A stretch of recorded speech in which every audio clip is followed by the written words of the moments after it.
मैं उत्तरी पेंसिल्वेनिया के एक छोटे से कस्बे वेल्सबोरो में पला माइनस बढ़ा हूँ। ये राज्य के खेल मैदान से घिरा हुआ है।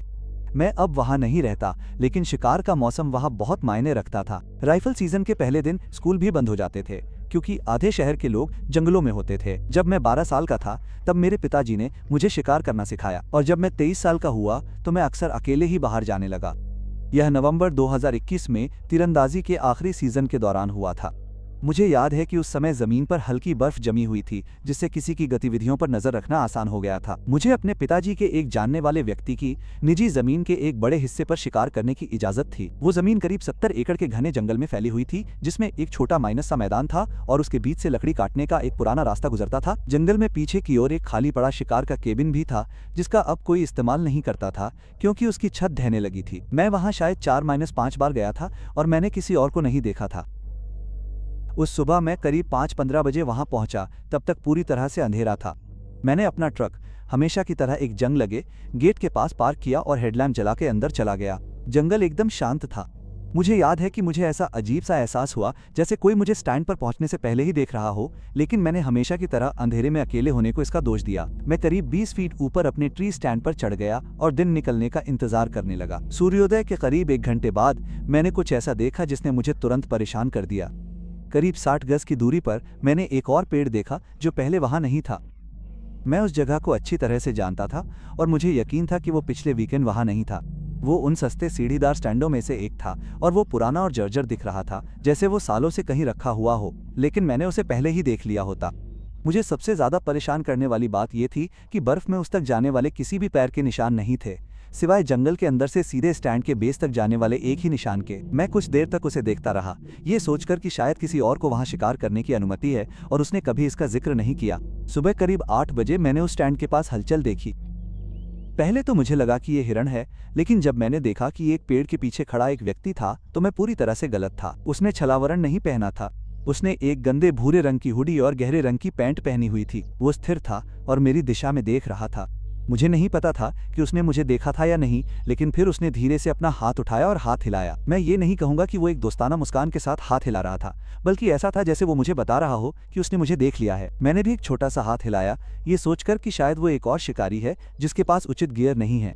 शायद 1 मिनट बाद वो पेड़ के पीछे चला गया और मुझे उम्मीद थी कि वो चला जाएगा, लेकिन वो दूसरी तरफ से नहीं आया। मैं इंतजार करता रहा, लेकिन वो फिर कभी नहीं दिखा। मैंने सोचा कि वो जंगल में और अंदर चला गया होगा, लेकिन मैंने कभी कदमों की आहट नहीं सुनी। करीब 10 बजे मैं नीचे उतरा ताकि अपने पैर फैला सकूं और शायद थोड़ा शिकार कर सकूं। मैं उस जगह की तरफ बढ़ा जहां मैंने उसे देखा था। जब मैं उस पेड़ के पास पहुंचा जिसके पीछे वो खड़ा था, मैंने देखा कि पेड़ के चारों ओर बर्फ बिल्कुल भी नहीं हिली थी, सिवाय मेरे खुद के चलने के निशानों के। वहां से दूर जाने के लिए कोई निशान नहीं थे, बस पैरों के वही निशान थे जो मैंने पहले सीढ़ी स्टैंड की तरफ देखे थे। मैं उन निशानों का पीछा करता रहा और वे स्टैंड के ठीक नीचे रुक गए। मैंने ऊपर देखा और सोचा कि शायद वो चढ़ गया होगा, लेकिन वो खाली था। सीट पर बर्फ की एक पतली परत थी जो हिली हुई नहीं थी। इसका कोई मतलब नहीं था। मुझे याद है कि मेरी छाती में जकड़न महसूस हो रही थी, जैसे कुछ बहुत गलत हो रहा हो। मैंने अपने स्टैंड की ओर वापस जाने का फैसला किया। वापस आते समय मैंने देखा कि मेरी आंखों के स्तर पर एक शाखा से कुछ बंधा हुआ है। ये नारंगी रंग की शिकार जैकेट की एक पट्टी थी जो गांठ में बंधी हुई थी। मुझे लगा कि शायद किसी ने निशान लगाया है, लेकिन फिर मैंने लगभग 15 फीट दूर एक और निशान देखा और फिर एक और। वे अलग ऊंचाई पर बंधे हुए थे, जैसे किसी ने किसी चीज को खास तौर पर चिन्हित किया हो। ये पहली बार था जब मैंने वहां से चले जाने के बारे में सोचा। दोपहर के करीब मैं अपने ट्रक में वापस खाने और गर्म होने के लिए गया। उस दौरान कुछ नहीं हुआ, लेकिन मैं इस एहसास से पीछा नहीं छुड़ा सका कि पेड़ों की कतार से कोई मुझ पर नजर रख रहा है। मैं लगभग निकल ही गया था, लेकिन मैंने खुद को समझाया कि मैं बस बहुत ज्यादा सोच रहा था। मैं दोपहर के करीब 2 बजे वापस अंदर गया और अंधेरा होने तक बैठा रहा। यहीं से हालात बिगड़ने लगे। सूर्यास्त से करीब 1 घंटा पहले मैंने अपने पीछे पत्तों में धीमे कदमों की आहट सुनी। इतनी भारी और दूर की जानवर नहीं लग रहा था। मैं उनकी तरफ देखने लगा। मुझे उम्मीद थी कि कोई और शिकारी होगा। मेरे पीछे करीब 30 गज की दूरी पर मुझे वही आदमी दिखाई दिया जो पहले आया था। इस बार वो करीब था और मैं उसका चेहरा बेहतर देख सकता था। उसकी दाढ़ी मैली और धब्बेदार थी और उसकी त्वचा पीली दिख रही थी, जैसे वो हफ्तों से बाहर नहीं निकला हो। जो बात मुझे सबसे ज्यादा परेशान कर रही थी वो ये थी कि वो मुस्कुरा रहा था, लेकिन सामान्य तरीके से नहीं। वो बस अपने दांत दिखा रहा था। उसके दाहिने हाथ में कुछ था जिसे पहले मैंने एक छड़ी समझा, लेकिन जब मैंने उसके छोटे पीले और काले हैंडल को देखा तो वो एक स्क्रू ड्राइवर था।